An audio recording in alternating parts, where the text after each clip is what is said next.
Visit licensureexams.com and try our samples completely free of charge.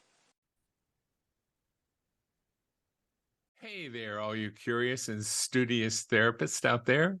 Welcome to our podcast here at Licensure Exams.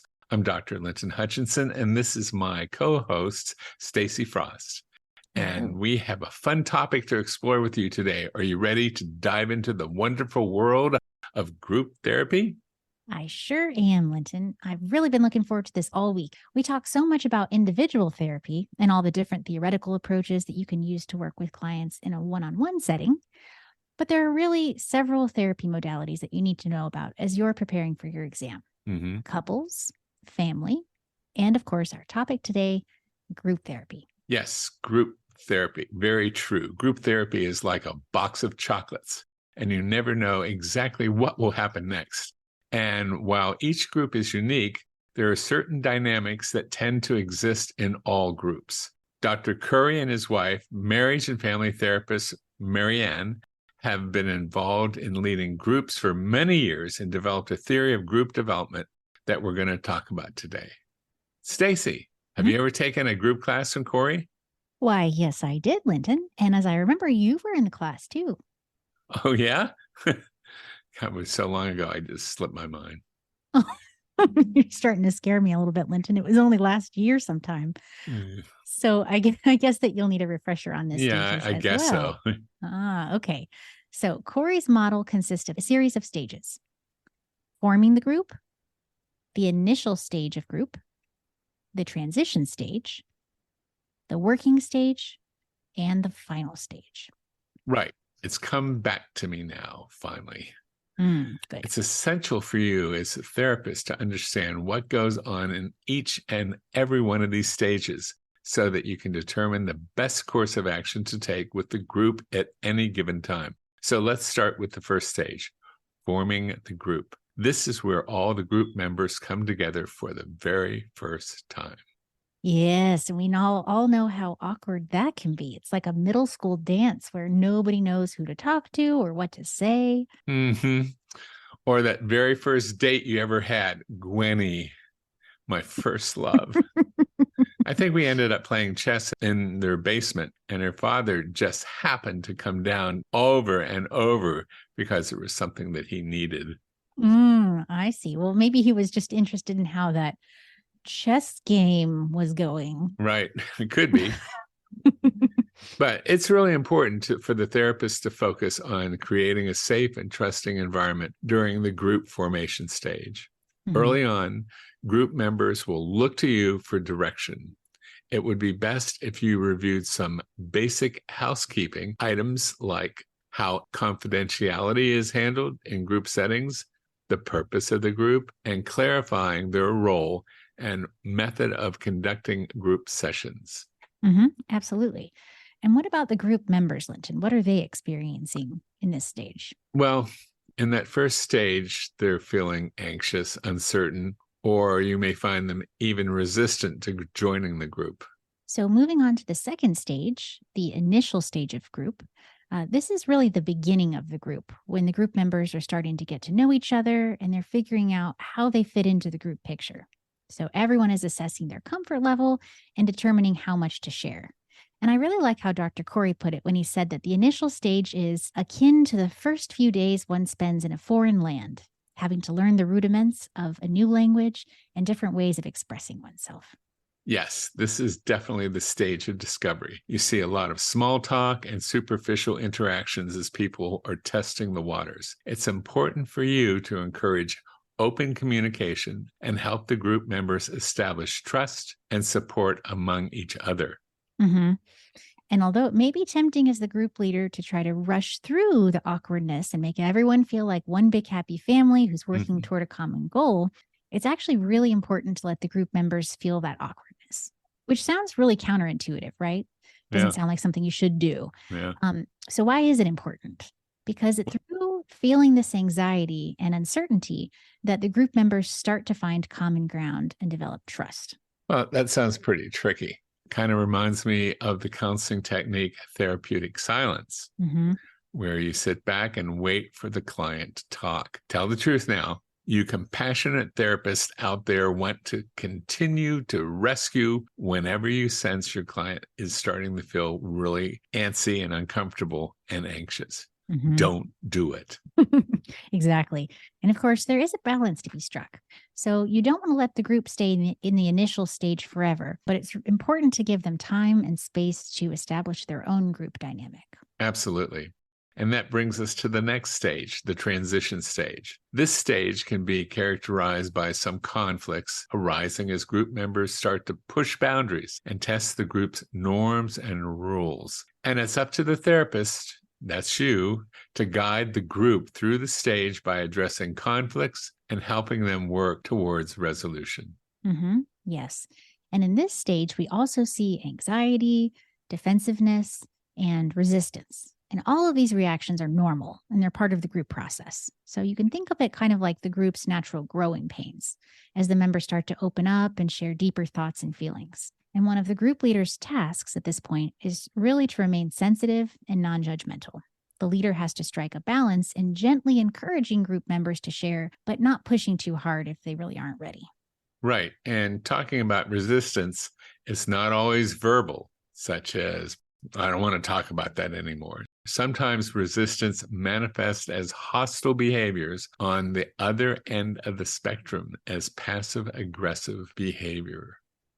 So this is one of those times where you really put on your detective hat as a therapist, because understanding resistance is really crucial, because if you don't recognize it and work with it, then the group is going to get stuck. Yeah, it gets stuck. And there's a lot of different reasons why group members may be reluctant to talk about and explore their own personal issues.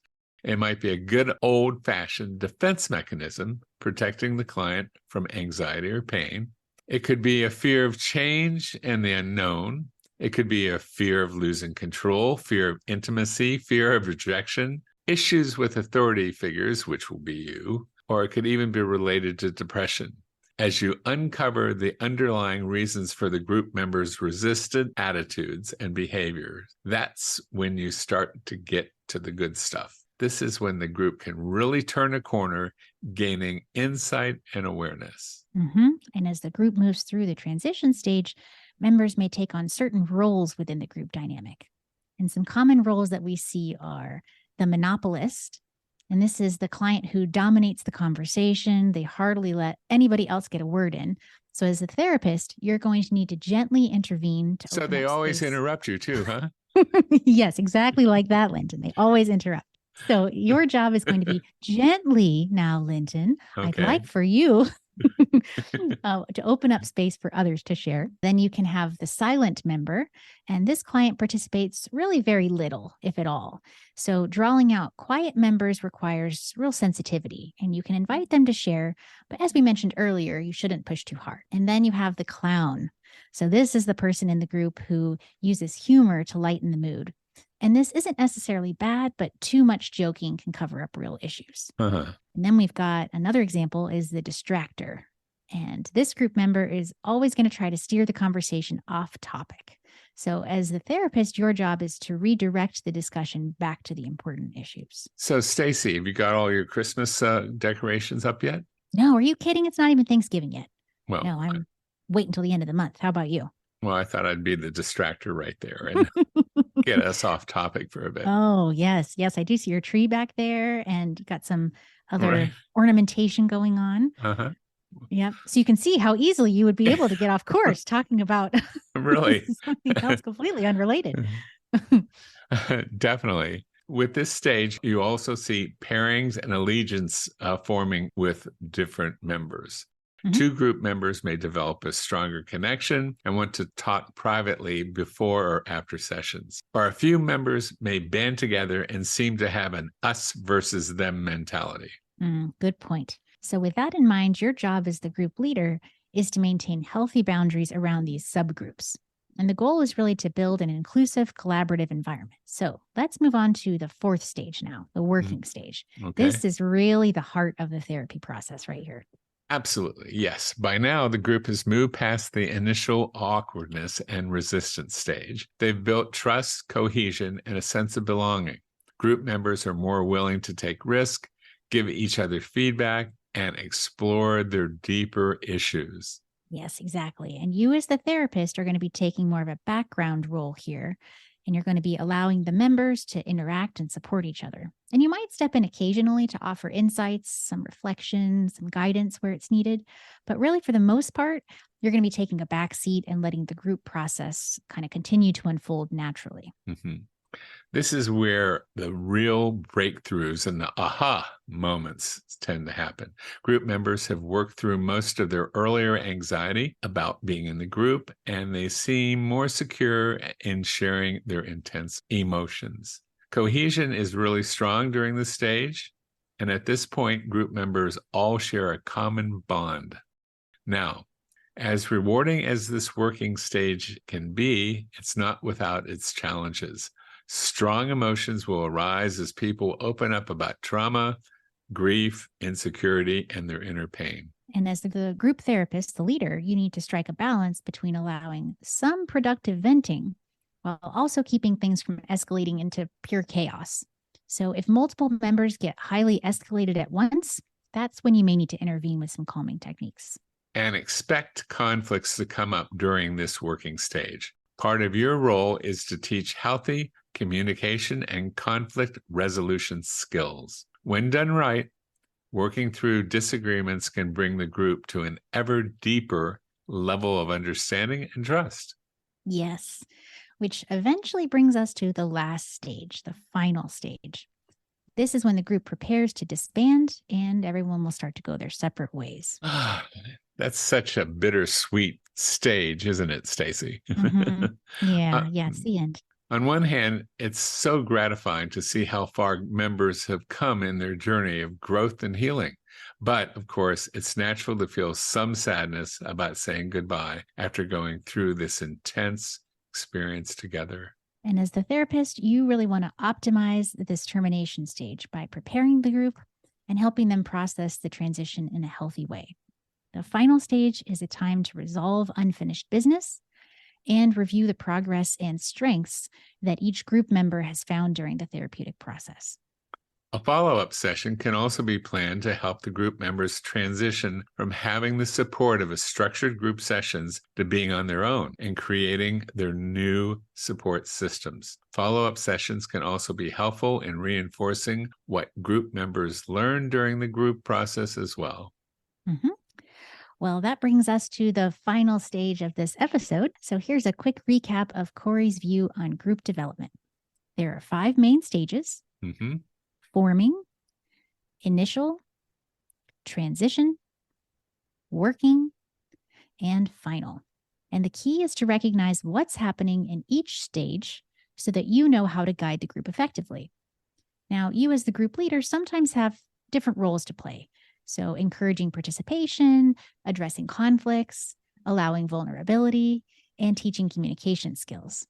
But through it all, from start to finish in the group, you are providing a safe space for self-discovery. Well, Stacy up there. And Linton down there. Well, this wraps up today's presentation. We've got more in store for you about group therapy, different techniques and different theories that will be something you'll want to stay tuned for. So until next time, remember, it's in there.